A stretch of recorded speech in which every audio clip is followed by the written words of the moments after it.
উজাড় হয়ে যাচ্ছে টাঙ্গাইলের পোল্ট্রি শিল্প। গত 2 বছরে জেলার প্রায় 1/3-এরও বেশি খামার বন্ধ হয়ে গেছে। যেগুলো টিকে আছে সেগুলো নানা সংকটের বন্ধের মুখে। লাখ লাখ টাকার ঋণের বোঝা নিয়ে মানবেতর জীবন কাটাচ্ছেন বন্ধ হয়ে যাওয়া খামারের উদ্যোক্তারা। রাসেল শাহের তোলা ছবিতে রিপোর্টে আরো জানাচ্ছেন জহির মুন্না।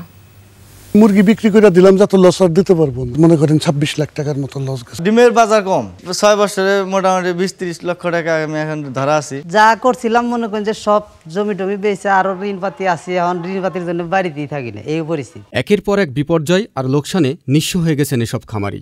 দেশের হাজার হাজার খামারির আহাজারির স্বর এখন একই। আমি মোটামুটি 10 লাখ টাকা লসে আছি এখন। এই অবস্থায় আমার মৃত্যু ছাড়া কোনো পথ নাই। আমার অবস্থা এবং আমার পাশের বাড়ির একজন খামারির আজকে পুলিশ দিয়ে মহাজনরা বাইদা ধরে নিয়ে আসছে। এখন বাইতে পলাই থাকতে হয়, আমরা ভাষায় প্রকাশ করতে পারছি না। গোটা টাঙ্গাইল জেলায় পোল্ট্রি খামার ছিল 10,000-এর উপরে। গত 2 বছরে বন্ধ হয়ে গেছে 3,800 খামার। ভূয়াপুর উপজেলায় 1,500 খামারের অর্ধেকই এখন বন্ধ। পোল্ট্রি অধ্যুষিত টাঙ্গাইল ও সখীপুরের চিত্রও একই রকম।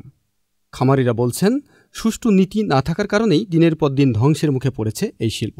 খাদ্যের সাথে, ওষুধের সাথে, মুরগি ডিমের সাথে আমাদের যে খরচ এর সাথে কোনোভাবে সম্পর্ক নেই। আমাদের ডিমের দামটা একটা নির্ধারিত করে দেখ। ভারত থেকে সকল ডিম আমদানি নিষিদ্ধ করতে হবে। বহুজাতিক কোম্পানি ডিম উৎপাদন করতে পারবে না, এটা যে নীতিমালা আছে এটা যেন বাস্তবায়ন করে। খামারিরা চেয়ে আছেন আগামী বাজেটের দিকে।